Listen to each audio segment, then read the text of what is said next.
Bisa dengar firman Allah. Baik Bapak Ibu saudara sekalian yang diberkati Tuhan. Salam. Salam. Mungkin lampu belakang dikasih nyala di bagian belakang. Oke. Semua duduk di tengah saja supaya saya bisa melihat wajah saudara. Nah, langsung saja tema kita adalah kunci hidup tak berkekurangan.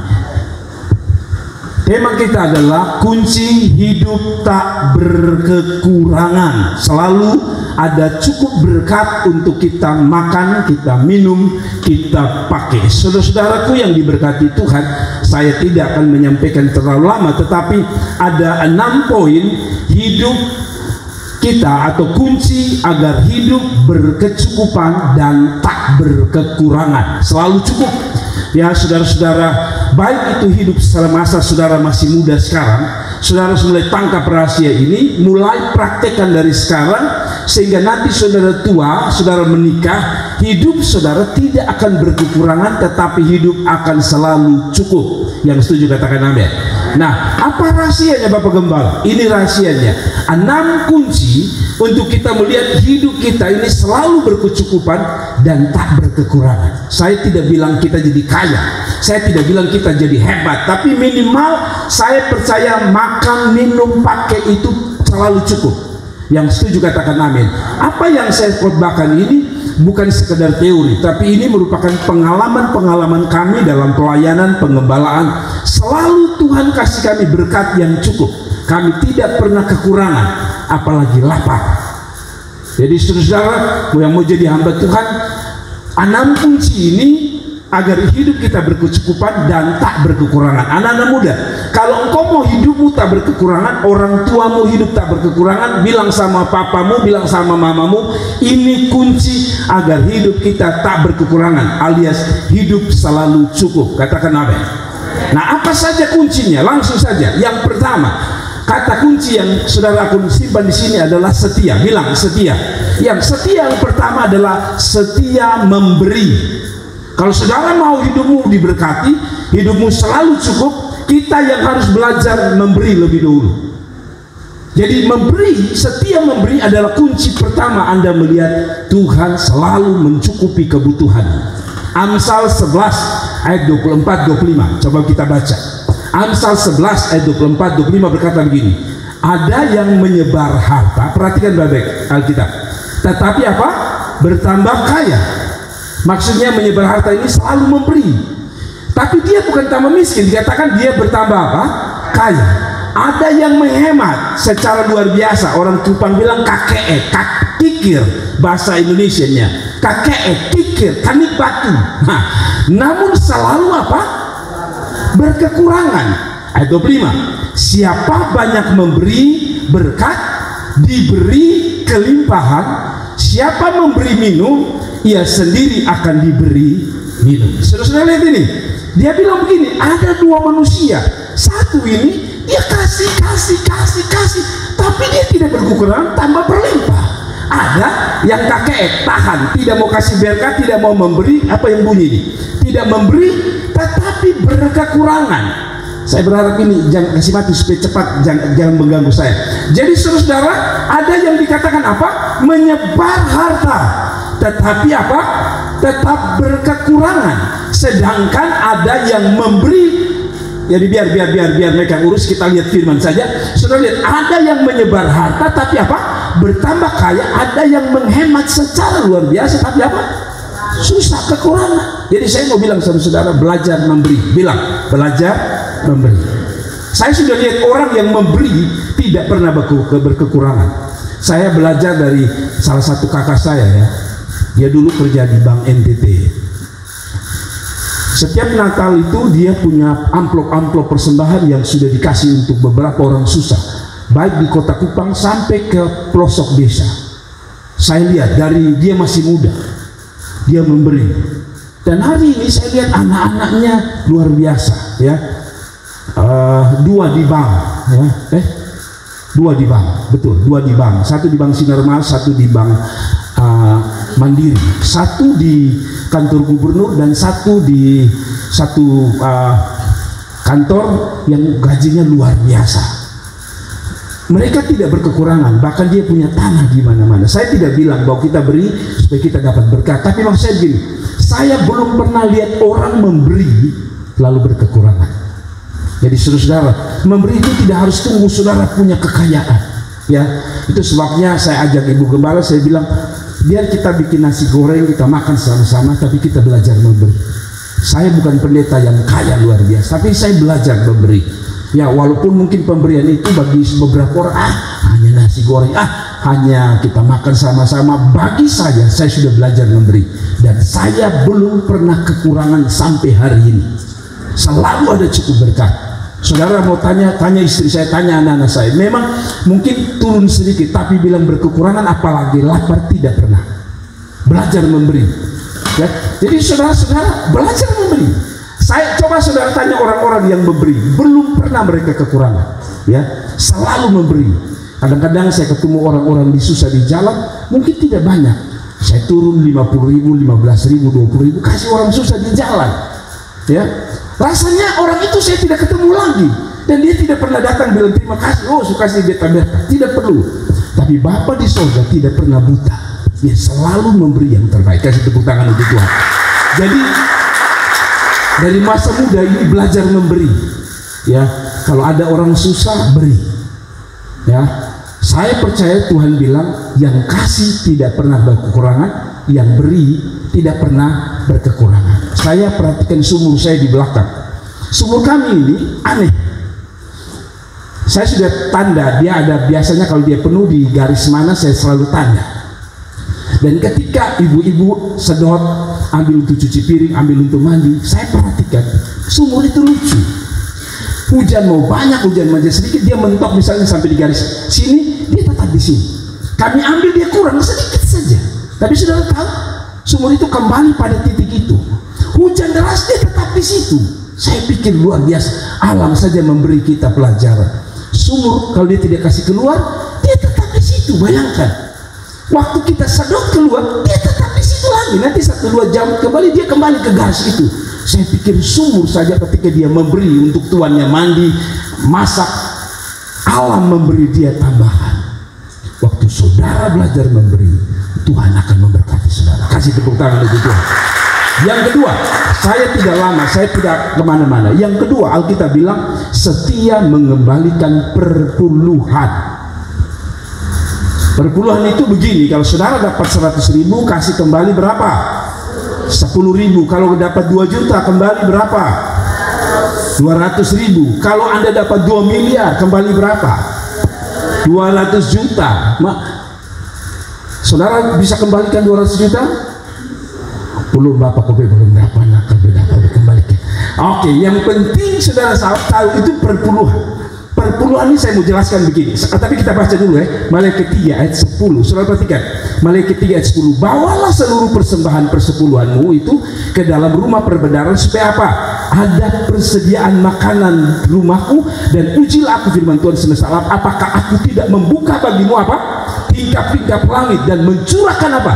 Berkat kepadamu sampai apa? Berkelimpahan. Lalu aku akan menghardik bagimu belalang pelahap, supaya jangan dihabisinya hasil tanahmu, dan supaya jangan pohon anggur di padang tidak berbuah bagimu, firman Tuhan semesta alam. Maka segala bangsa akan menyebut kamu berbahagia, sebab kamu ini akan menjadi negeri kesukaan firman Tuhan semesta alam.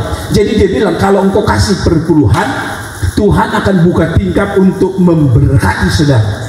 Jadi kalau saudara mau rahasia kedua, perpuluhan. Nah, ada orang berpikir begini, perpuluhan, saya mau jelaskan saudara, perpuluhan itu beda dengan memberi. Tadi kan poin pertama memberi, poin kedua apa? Jadi begini, perpuluhan itu milik Tuhan. Coba bilang, perpuluhan itu milik. Jadi begini, kalau saudara kasih perpuluhan, saudara belum memberi.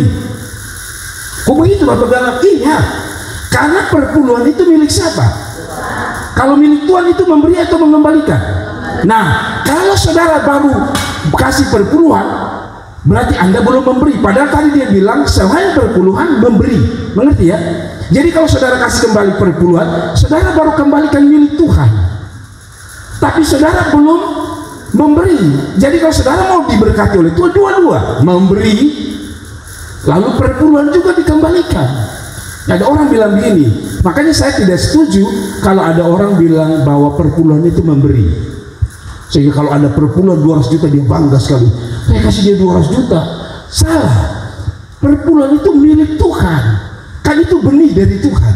Kita kasih kembali, kita dapat 90. Jadi 10 itu milik Tuhan. Jadi kalau saya pinjam Bapak Excel punya barang, setelah saya gunakan motor kah, saya pakai habis motornya dia, saya kembalikan, saya belum memberi. Saya baru kembalikan motornya yang saya pinjam. Waktu saya pinjam, saya pakai usaha, dan usaha itu saya memberi kepada Bapak Excel. Itu baru memberi. Mengerti sampai sini ya?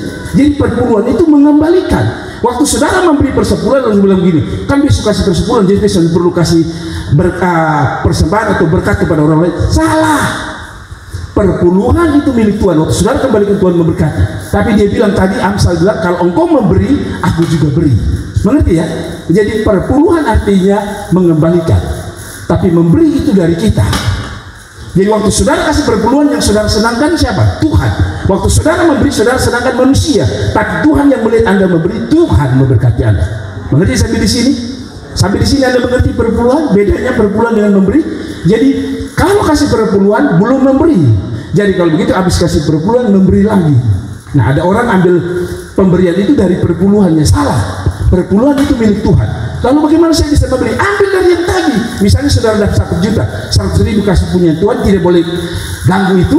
Lalu dari 90 ribu Anda memberi, entah 5 ribu, 1.000 Anda memberi. Itu baru pemberian dan pengembalian perpuluhan. Mengerti sampai situ? Jadi dia bilang, kalau ayat 10, bawalah seluruh persembahan persepuluhan ke dalam apa?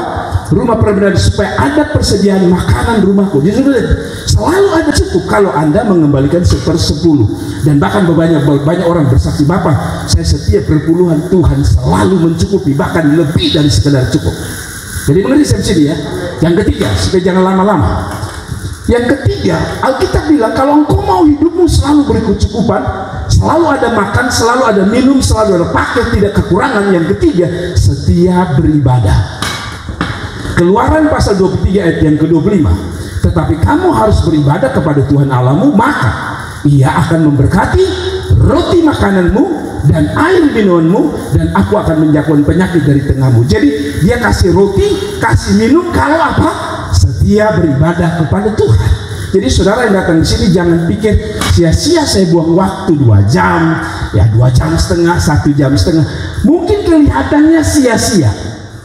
Kita sudah dapat apa-apa, bahkan mungkin justru saudara memberi. Datang sini kan uang bensin, betul ya? Belum lagi persembahan jalan, kasih lagi. Belum lagi nanti jalan kotak persepuluhan kita, kasih lagi. Belum lagi ada pengumuman kita mau dekat Paskah, kasih lagi. Nah, kelihatannya tidak ada yang menghargaimu, tidak ada yang memperhatikanmu. Tapi dengar, Alkitab bilang, kalau engkau berbakti, roti makanan minumanmu diberkati.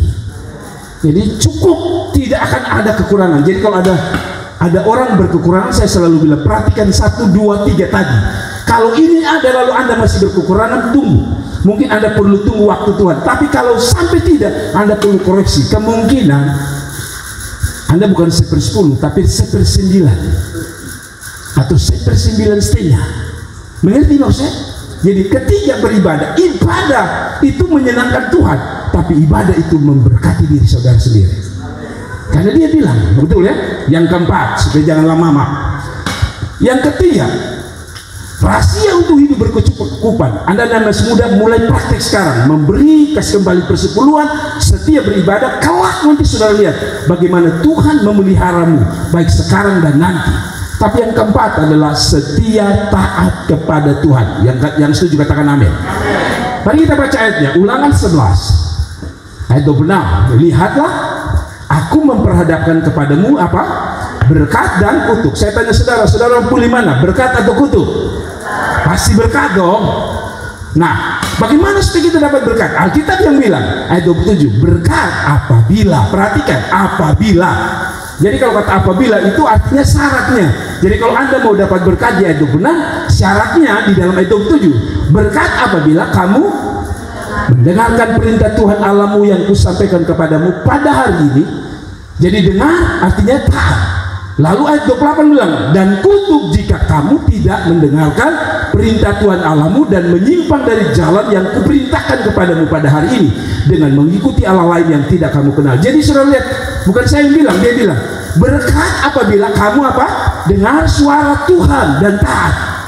Ya taatnya tadi, kalau Tuhan bilang kasih perpuluhan jangan takut, kasih saja, Anda pasti diberkati. Ya, kalau Tuhan bilang memberi jangan takut miskin, pasti Tuhan berkati. Ya, itu baru satu bagian kecil-kecil saja. Kalau Tuhan bilang setia beribadah aku berkati, jangan pernah takut untuk beribadah. Saudara bilang begini, ibadah doi bemo pulang sudah berapa, bensin pulang berapa, jangan hitung-hitung dengan Tuhan, sebab Tuhan tidak akan pernah hitung-hitung untuk memberkati. Jadi mengerti ya, dia bilang kalau engkau taat aku memberkatimu. Jadilah anak muda yang taat mulai dari sekarang, didik dirimu mulai taat sekarang. Kalau saudara taat nanti jadi orang tua yang taat. Waktu saudara taat beribadah, waktu saudara taat dengar firman Allah, waktu saudara taat mendengar perintah Tuhan, dia bilang aku akan memberkatimu dan bukan kutuk. Anak-anakmu tidak jadi kutuk, turunanmu tidak jadi kutuk, masa depanmu tidak jadi kutuk, tapi masa depanmu akan diberkati dengan luar biasa. Kasih tepuk tangan untuk Tuhan. Yang kelima, sebentar lagi kita selesai. Setia berdoa. Saya duduk renung ini ayat tiba-tiba dia ada di kepala saya dan saya pikir betul juga ya. Hidup tak berkekurangan, hidup berkecukupan. Yang kelima apa? Setia berdoa. Kalau tadi setia apa? Setia taat, setia memberi, setia perpuluhan, setia beribadah. Sekarang setia berdoa. Loh, apa hubungannya berdoa dengan berkat? Mari kita lihat, Anda tidak percaya. Matius 6 ayat 9 sampai 11. Perhatikan ayat ini berbunyi, karena itu berdoalah demikian. Sederhana dia bilang, Bapa kami yang di sorga, dikuduskanlah namamu, datanglah kerajaanmu, jadilah kehendakmu di bumi seperti di sorga. Orang bilang ini bukan doa, ini penyembahan. Makanya dia bilang, Bapa di surga, dikuduskan namamu, datanglah kerajaanmu, jadilah kehendakmu di bumi seperti pengagungan. Lalu ayat 11 mulai masuk dalam pokok doa. Berikanlah pada hari ini makanan kami yang secukupnya. Lihat itu, makanan kami yang secukupnya datang dari mana? Dari doa Bapa kami. Artinya ada doa. Baru Tuhan bilang kalau engkau berdoa, doa begini, berikanlah pada kami pada hari ini makanan kami yang garis bawah itu secukupnya. Berarti kehidupan orang Kristen selalu cukup apabila dia berdoa. Jadi saudara-saudara, makanya minta maaf kadang-kadang saya bilang saya suka Anda melayani, tapi saya lebih suka Anda duduk untuk berdoa sebelum melayani. Kenapa? Karena waktu Anda berdoa Tuhan memberkati. Jadi jangan pernah anggap remeh dengan doa saudara. Mungkin hari ini belum terjawab, mungkin 2 hari belum terjawab, 1 bulan belum terjawab. Setiap berdoa, kata Alkitab dia bilang, berikan pada hari ini. Ini di dalam apa? Dalam konteks apa? Doa. Makanan kami yang secukupnya. Jadi ada orang bilang gini, berdoa banyak berkat, tidak berdoa tidak ada berkat. Ada bahasa gitu. Banyak berdoa banyak berkat, tidak berdoa tidak ada berkat. Jadi bangun pagi mulai dengan Tuhan, ya, malam hari tutup dengan Tuhan, sebelum bekerja mulai dengan Tuhan. Saya percaya mungkin tidak melimpah, tapi pasti cukup kasih sekolah anak, cukup kasih makan anak, cukup kasih makan istri.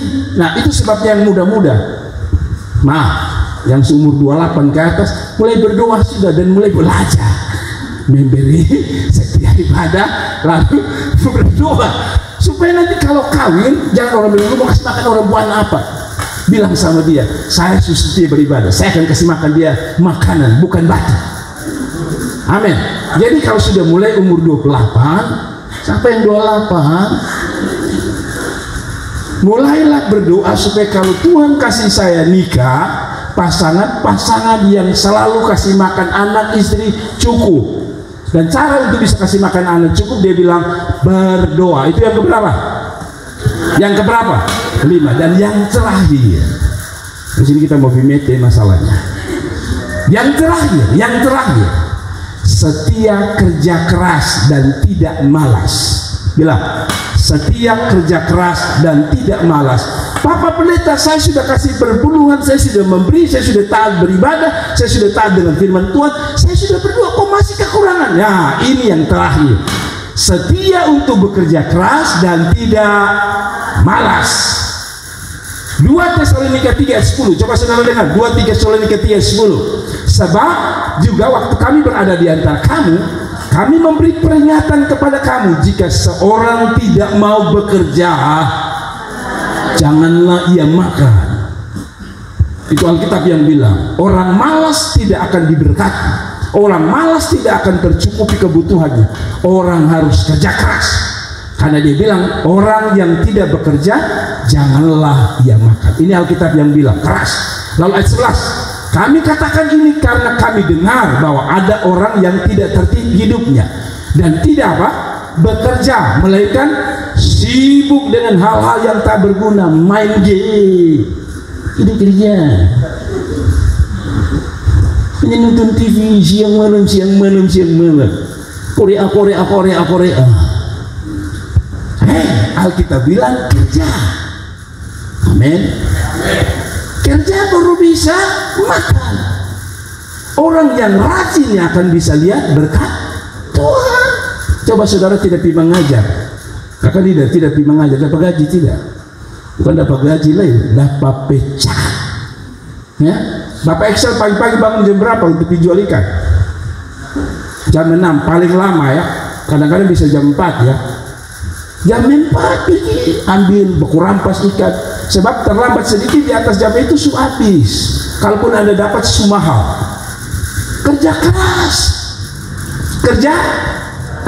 bangun pagi berdoa, habis berdoa yang belum kawin belajar kerja di rumah, sapu halaman, bersihkan tempat tidur, cuci piring, masak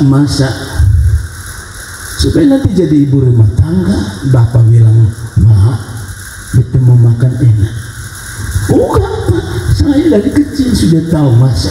Dan sampai ditanya, "Mak, bisa masak apa?" "Oh, bisa Bapak." "Apa?" "Air." Hancur lu. Nah, saya mau saudara belajar untuk kerja mulai dari sekarang. Saya mau orang Nazaret, orang-orang yang rajin kuliah, rajin sekolah, rajin kerja. Bilang, orang Nazaret harus rajin kerja, rajin kuliah, rajin sekolah, jangan hanya rajin pacaran. Rajin pacaran penting, tapi rajin juga kerja, bantu orang tua. Amin. Jangan sampai kakak Willy, mama bilang, "Kakak Willy, ya mama, pibeli vicin, bisulapar mama tidur lah." Ada amin. Nah dia bilang, kalau sampai di ayat berapa tadi? Ayat yang 11. Kami katakan karena kami dengar bahwa ada orang yang tidak tertib hidup, tidak bekerja, melainkan sibuk dengan hal-hal yang tidak berguna. Kalau Anda mahasiswa, belajar, bukan yang lain. Kalau Anda pegawai, kerja keras. Kalau Anda pebisnis, tukang jual-jual di pasar, kerja. Ya, saya lihat di Bapak Yos ini, saya suka. Dia rumah di Huklobang sana. Saya pernah pergi cari. Rasanya kalau Tuhan datang juga, rasanya Tuhan tidak mau cari di situ. Terlalu jauh. Tapi saya bisa bayangkan sebentar antar Winda datang sekolah, balik lagi. Kalau Kak Ice mau masak bantu di kakak di sana, jemput lagi. Kalau beliau pergi kerja, siang pergi makan sampai sana lagi, balik lagi datang bikin bersih gereja. Saya kadang-kadang pikir-pikir ini orang luar biasa. Tapi menurut Alkitab orang kerja itu pasti diberkati. Lalu ayat 12 bilang apa? Orang yang demikian kami peringati dan nasihati dalam Tuhan Yesus Kristus supaya mereka tetap tenang melakukan pekerjaannya, dengan demikian makan makanannya sendiri. Saudara tahu, kita selama ini kan masih hidup di orang tua, ya kan? Kita dapat kiriman makan. Tapi saudara tahu, nanti kelak seperti saya yang sudah menikah ini, bangga. Pertama kali saya dapat uang dan saya menikah, waktu saya kasih makan istri, bangga. Karena selama ini dapat dari orang tua. Tapi waktu kerja sendiri, lalu kita kasih makan anak-anak bilang, enak Bapak. Dalam hatinya, Bapak kerja, kau tidak telan apa-apa. Tetapi ada kebanggaan di sini bahwa yang kasih makan itu saya. Orang yang kerja keras pasti cukup. Orang yang kerja keras pasti diberkati. Amin. Satu lagi ayat sebagai penutup. Amsal bilang begini, Amsal 6 ayat 7 sampai 11. Perhatikan baik-baik. Hai pemalas. Oi pemalas. Sebenarnya kalau orang Kupang bukan hai. Hoi. Hoi pemalas. Kira-kira begini. Pergilah kepada semut. Lucu sekali. Manusia kau pergi ke semut. Bikin apa Pak Pendeta? Berdiri di sini. Lihat semutnya, perhatikan lakunya, dan jadilah bijak. Lalu dia bilang ayat 7, biarpun tidak ada pemimpinnya, pengaturnya atau penguasanya, ada yang bilang sama semut, mut, biasa jam mana mau bangun kau kerja? Tidak ada. Pernah saudara dengar tidur-tidur, mut berteriak, mut bangun kau kerja? Wah, mokol satu ini. Tidak ada pemimpin yang atur. Ada amin. Tapi ayat 8 bilang, iya, maksudnya siapa? Semut tadi, ia menyediakan rotinya di musim panas. Itu kelebihannya. Dan mengumpulkan makanannya pada waktu panen. Semut itu kalau saudara lihat itu, dia pun badan kecil. Tapi saudara lihat kalau diangkat barang itu pasti lebih besar dia. Saya lihat semut itu angkat nasi. Saya pikir aduh, dia pun badan kecil tapi dia angkat itu nasi. Lalu sudah tahu, saya tanya saudara, apakah dia makan nasi itu? Tidak, dia bawa ke tempat persembunyian supaya kalau musim panas, dia bilang dia sediakan musim panas. Kenapa hujan mereka tidak bisa cari? Karena waktu hujan ini ada nasi di sini. Dia keluar mau ambil, banjir lewat. Waduh, sudah bisa. Makanya dia kerja waktu apa? Panas, kumpul. Supaya pas banjir dia tidur enak, kunyah banjir boleh sudah ada makanannya. Kerja keras, ada amin, bukan malas, ada amin. Kerja keras. Kalau anda mau selalu berkat, memang kadang-kadang capek saudara-saudara. Saya kadang-kadang lihat orang-orang laut itu, saya capek. Saya yang capek dia, belum kerja saya sudah capek. Karena saya pun kakak itu sebentar, kan perahu itu masuk tidak jelas ya. Sebentar dia bisa masuk jam 2, sebentar dia masuk jam 4. Kan ikan kan tidak ada jadwal. Masa ikan pernah bilang, oh nelayan ini jam 4 ketemu lu tangkap beta? Tidak bisa. Ikan itu jam 2 dia mau masuk jaring, dia masuk. Dia mau jam 5 dia masuk.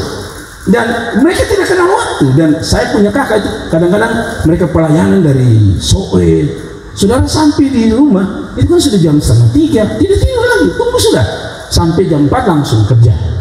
Saya pikir-pikir, wah jujur saya tidak sanggup kalau begitu. Saya jujur saya tidak sanggup. Saya yang hanya persiapan khotbah itu mulai dari Jumat, Sabtu, Minggu saja bangun jam 2 saja. Kadang-kadang hari Minggu itu pulang tuh tanya anak-anak saya langsung plak saya tidur biar ada keluarga saya karena kecapean. Nah mereka ini dari tahun ke tahun kerja model begitu. Saya pikir pantas kalau saudara-saudara lihat orang-orang nelayan itu, apalagi yang punya perahu itu kaya-kaya ya, karena mereka kerja keras luar biasa. Ada amin. Kerja keras, jangan apa? Malas. Ia menyediakan roti di musim panas dan mengumpulkan makanan pada waktu panen. Jadi waktu saudara belajar itu seperti mengumpulkan di musim panas. Waktu saudara belajar kuliah sungguh-sungguh itu seperti saudara simpan untuk musim panas. Kapan musim panasnya? Waktu orang lamar kerja. Kalau saudara betul-betul belajar sungguh-sungguh, nilaimu betul-betul murni, waktu saudara dites oleh siapapun, entah perusahaan, kantor, saudara akan terbukti bahwa saudara luar biasa. Ya, bukan karena maaf, nilai kan sekarang ini orang beli nilai bisa. Tapi yang dimaksud adalah kerja keras, kasih nilai yang terbaik. Saya percaya waktu Anda berkompetisi di luar sana, Anda menang. Nah, tak masalahnya kita suka main-main. Yang penting lulus lah Pak Pendeta, biar nilai pas-pasan lebih baik. Memang betul, tapi nanti waktu Anda berkompetisi, ingat bahwa yang ditanya pertama adalah nilai, betul ya? Makanya kan rata-rata diminta apa? ijazah, dilihat nilainya. Lalu yang kedua, pengalaman kerja. Kalau begitu, kata satu sederhana, kerja itu masih kuat. Rahasia Anda diberkati apa? Kerja. Ada amin? Ada amin? Nah, coba lihat ayat selanjutnya. Ayat yang ke-9. Hai pemalas, sekali lagi, woi pemalas, berapa lama engkau berbaring? Bilakah engkau akan bangun dan tidur lagi? Ada lagu, ini lagu kayaknya ada ya. Tak gendong kemana-mana, tak gendong kemana-mana. Apa dia? Pokoknya begitu. Bila engkau bangun, tidur lagi. Nah, kita ini jujur. Kalau tidak latih, saya ini orang yang jujur. Dulu saya juga orang yang malas. Karena saya anak laki-laki kecil. Jadi di atas saya ada kakak-kakak. Jadi saya tidak perlu bangun pagi. Tapi mulai SMA saya mulai sadar-sadar diri ya, bahwa saya harus bangun pagi. Kenapa? Karena saya harus latih sendiri. Bangun pagi. Ada orang punya istilah begini, filosofi begini. Kalau saudara bangun siang, berkatmu sudah dipatok ayam. Itu orang tua dulu bilang. Sudah lebih dahulu dipatok ayam. Ada orang berkata begini, kenapa kita pun teman-teman dari agama seberang tuh kaya-kaya? Karena mereka bangun saja lebih dahulu kita. Jam 4 mereka sudah Allahu Akbar, Allahu Akbar. Jam 4 kita bukan Allahu Akbar. Jam 4 mirip-mirip bunyinya, ada rrr, tapi kita punya bentuknya ngor, ada R-nya belakang. Amin. Saya tidak sedang mempermalukan saudara, tidak. Siapapun yang dengar live saya dan YouTube saya, perhatikan ini Alkitab yang bilang, hai pemalas, berapa lagi engkau berbaring, bilang engkau bangun, tidur lagi, bangun, tidur lagi, bangun, tidur lagi. Orang yang kebanyakan tidur pasti kepala sakit. Anda tidak percaya, tidur saja. Waktu Anda sakit, coba perhatikan. Kan biasa kita aktivitas, suatu sakit itu kenapa kepala sakit? Pasti banyak tidurnya. Tidur sebentar lagi, ngantuk sebentar lagi, ngantuk kok sedikit-sedikit. Melipat tangan sebentar untuk tinggal terbalik lagi. Ini Alkitab yang bilang, malas itu identik dengan miskin. Bilang, malas itu identik dengan miskin. Sekali lagi kuat, malas itu identik dengan miskin. Karena ayat 11 bilang, bukan saya yang bilang, maka datanglah kemiskinan kepadamu seperti penyerbu dan kekurangan seperti orang bersenjata. Sudah lihat itu? Malas itu apa? Identik dengan. Jadi kalau nanti satu waktu saudara si tua ketemu saya lagi pilih rongsokan, saya bilang, hai, masih begini-begini saja. Perhatikan baik-baik, Bapak Gembala sudah kasih ingat, kerja keras. Sebab malas itu identik dengan miskin. Dan saudara mau jadi pengusaha nanti ke depan, harus kerja keras. Kalau mau supaya kios sekarang, besok jadi toko, kerja keras. Saudara perhatikan, kita orang Bugis, perhatikan baik-baik. Saudara bisa jalan dari sini, Sikumana, Oipura, semua. Perhatikan, kita pun orang Kristen sudah tutup kios, dong belum tutup. Perhatikan, orang Bugis tidak tengah malam dong layan. Setelah dong kaya kita bilang, saat ini datang dari sana tinggal sini, dia berkuasa. Bukan, dia melakukan kebenaran. Ketong ini, maaf, kan saya sudah bilang, saya itu malas digunting-gunting rambutnya orang Kristen. Tidak jelas. Apalagi yang gunting anak-anak muda. Datang belum buka. Jam 10 datang belum buka. Tanya dia, oh masih tidur. Itu galis. Kita mau pelayanan jam 12. Kalau buka jam 12, nah pelayanan jam 12 kapan lu gunting, kapan saya pergi. Berarti kiosnya kita ini banyak tutupnya daripada bukanya. Orang Bugis coba sudah lihat, betul tidak? Anda tidak percaya keliling. Jam 12 malam orang Bugis punya kios masih buka. Kita tutup lebih banyak daripada buka. Bagaimana orang mau belanja? Saudara lihat Pak Bat baru begini. Kita ini orang Kristen ini, saya sudah lihat kios-kios orang Kristen. Kalau dia lagi tidur kita kasih bangun. Toh, mau belanja. Saudara tahu dia bangun begini. Beli apa? Beli gula. Terus kasih bangun beli. Lalu siapa mau dikasih bangun? Tapi coba paman dong. Saudara tahu, biar dia ada tidur. Saya sudah perhatikan, kasih bangun paman kita belanja. Dia bangun. Memang tidak semua, tapi rata-rata bangun. Beli apa deh? Beli gula paman. Kenapa deh? Magai. Itu orang Bugis. Dia layani bagus sekali.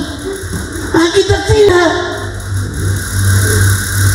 Bukan 5 jam, tidur 27 jam. Yang lebih parah, orang Bugis itu jual dengan orang Cina itu kerja keras, tapi mereka juga karena kerja keras kasih uang, keluar uang juga itu. Kita lain bisnis untung 100, setelah dapat untung 100 terakhir kawan 200.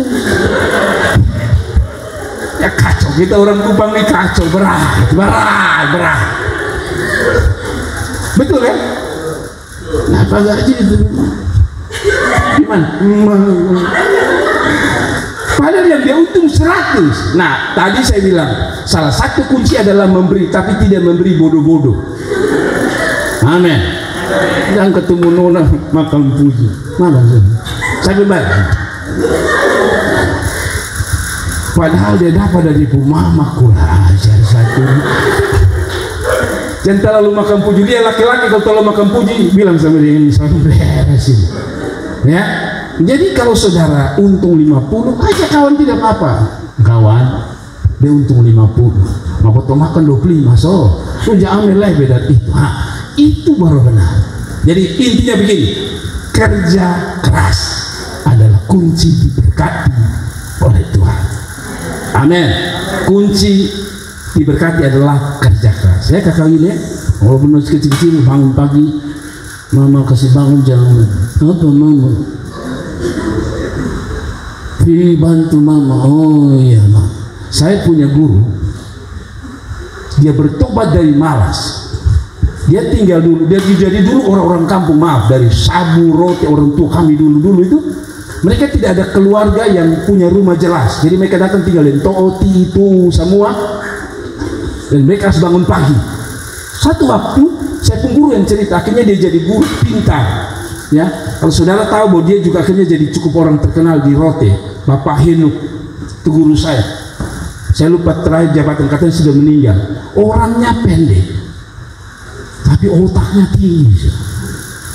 Saudara-saudara satu waktu menurut dia, saya tinggal lihat orang itu jadi bangun pagi, duduk begini, pakai kain guling. Nah dulu belum ada kompor, jadi salah satu adalah cari kayu.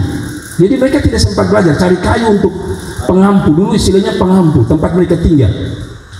Jadi tidak ada lampu, jadi sambil masak nasi atau masak air mereka belajar di api rao itu. Nah satu waktu dia malas bangun tidur, kain yang dia pakai apa? Kain ini turun sampai bawah, dia lupa ujungnya api. Jadi dia ketiduran, kok makin menit demi menit kok ada panas dari kaki. Dia pikir orang kalau mau mati dingin dari bawah, ini sekarang panas, jangan sampai ada apa ini. Dia pikir sudah tidur sedikit dia naik terus. Dan apa yang terjadi? Kain terbakar. Sejak itu dia bilang, saya tidak akan pernah tidur waktu belajar atau lagi bekerja. Ngerti? Dan sejak itu dia jadi orang luar biasa. Dan dia pintar, sekolah dia pintar. Akhirnya dia dapat beasiswa, dia jadi pejabat di Rote, dia jadi guru kami, luar biasa. Pendek orangnya, tapi kerja kerasnya luar biasa. Saya mau bilang sama saudara, anak muda, latih dirimu. Mulai dari kerja yang luar biasa. Bangun pagi lihat mama kerja apa, bantu. Lihat bapak kerja apa, bantu. Saya percaya kalau saudara sudah latih model begitu, itu jadi kebiasaan. Kebiasaan itu jadi apa? Karakter. Kalau sudah jadi karakter itu, saudara pun tubuh ini jadi alarm. saya tidak cerita sombong, saudara bisa tanya istri anak-anak saya. Saya belum pernah atau mungkin minta, tapi 99% saya tidak dibangunkan oleh istri dan anak-anak saya. Tanya mereka, dari dulu saya tidak pernah dibangunkan mereka. Kalaupun saya bangunkan, saya minta waker yang bangunkan saya. Nah, saudara tahu Jumat, Sabtu, Minggu itu saya kadang-kadang bangun jam 1. Seperti tadi malam saya bangun jam 1, saya doa sampai siang, habis kebaktian tadi masih jalan-jalan, baru saya tidur. Kenapa? Karena saya harus menyampaikan firman Allah dengan baik. Jadi kerja saya itu kan khotbah. Jadi saya harus siap waktu kerja keras supaya pelayanan saya diberkati. Anda pun demikian. Memang capek kaki ya, kerja di XL tuh saya lihat sebentar di Maumere, sebentar ada di mana lagi, ini semua kita kebasnya. Jalan kebas dari mana ke mana kita tidak tahu, tapi pokoknya dia labrak semua. Nah tapi lihat baik-baik, kenapa saya lompat terus? Intinya kerja keras, Tuhan pasti memberkati. Jadi belum kawin mulai kerja keras, sukawin lebih kerja keras. Kalau lu kawin tidak kerja keras, kalau lu istri lu dapat bogen keras. Karena itu mulailah bekerja keras, karena pasti ada masa depan dan berkat yang cukup untuk kita. Tuhan memberkati. Mari kita bangkit berdiri dan